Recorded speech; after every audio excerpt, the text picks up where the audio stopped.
honorable delegates, heads of state, leaders of nations, distinguished representatives of peoples great and small, I greet you not as a career diplomat, nor as a man bred for banquet halls and handshakes.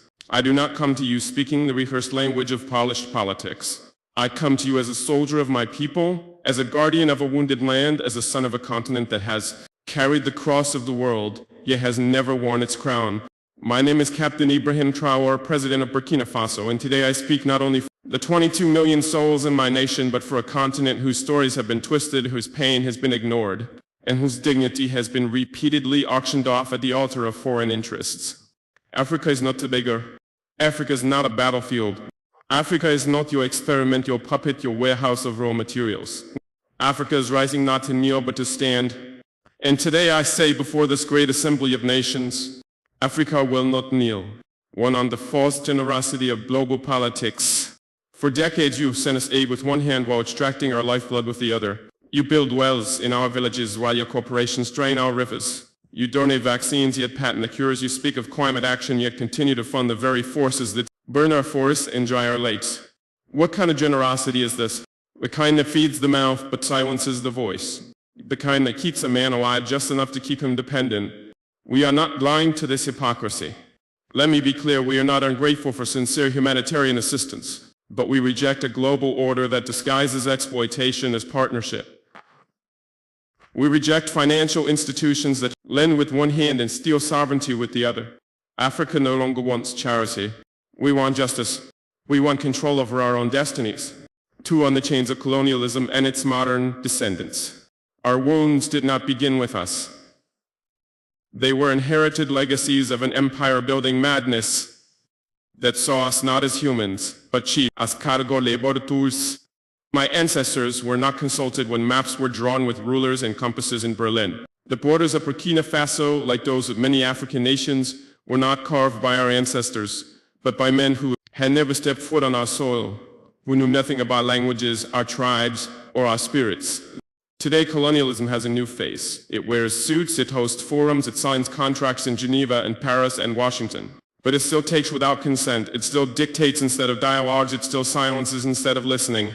If you want to talk about peace, then let's begin by unlearning the arrogance that peace is something only you can teach us. 3. On resource exploitation and the myth of development. They call us developing as if the theft of centuries did not set us back, as if the gold from our lands, the diamonds from our rivers, the oil beneath our feet did not build the very skyscrapers in which this assembly sits. Let us speak plainly.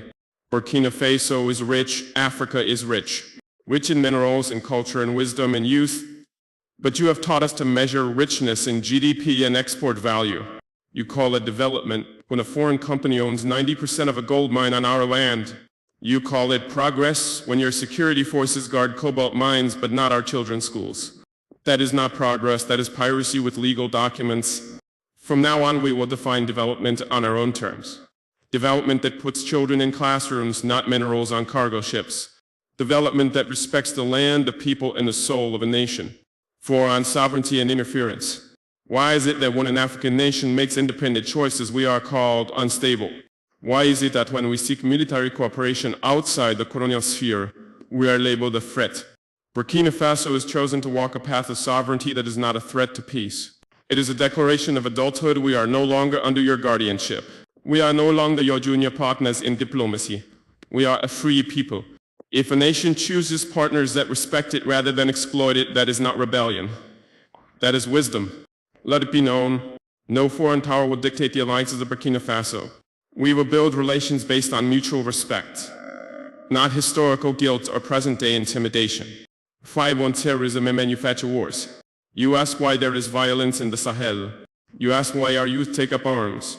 But you do not ask who benefits when our mines are guarded by private mercenaries, while our villages are left vulnerable. You do not ask how weapons arrive in deserts that produce no steel. You do not ask why peacekeeping never seems to end the war. The truth is, many of the so-called solutions to African security problems are merely business models. Endless conflict has become a market, and African suffering has become a subscription-based service. Burkina Faso has decided to break that cycle. We will fight terror, but not with dependency. We will secure our nation not with foreign dictates, but with national dignity. 6. On migration and human dignity. We do not want our youth drowning in the Mediterranean. We do not want our brightest minds fleeing the countries that once called us savages. We do not want remittances. We want reasons for our people to stay. Why do our youth flee? Not because we lack beauty, but because we are made to lack opportunity. Not because we hate our land, but because our land is treated as someone else's property. Migration is not a crisis, it is a symptom of wars we did not start, of loans we did not need, of a world order that tells our youth their only value lies outside their own homes. The solution is not border fences. The solution is justice for 7 on Africa's place in the world. Africa is not a mistake to be fixed. Africa is not a failed continent. Africa is the womb of the world, the cradle of civilization, the keeper of tomorrow's hope. We have been made invisible in global decisions that affect us deeply. At the UN Security Council, Africa with 54 sovereign nations has no permanent seat. What justice is this? You call it balance? We call it betrayal of. You speak of democracy, yet uphold a global structure where the powerful few veto the dreams of the many. We will no longer whisper in rooms where we deserve to speak with full voice. Aid on faith and spiritual dignity. We are a spiritual people. Before your cathedrals, our ancestors sang to the sky. Before your missionaries, we knew the language of the rivers and the laws of the sacred forest. Christianity came, Islam came, and we received them not as slaves but as seekers. But now we ask, will the church and the mosque stand with us, truly with us, when all people are displaced by greed, mosque as globalization? Will your pulpits echo our cries or only repeat the songs of the powerful? Faith, too, must be decolonized. It must walk with the poor, not the privileged. 9. On unity among African nations. This is not a speech from one country. This is the stirring of a continent. You see Mali, Niger, and Burkina Faso forming a new bond. You fear our unity. Why? Because it threatens the myth that Africa can only rise under your supervision. We are uniting not to wage war, but to wage dignity. To pool our courage, to share strength. To protect each other when the world turns its back. Pan-Africanism is not a dream. It is our lifeline.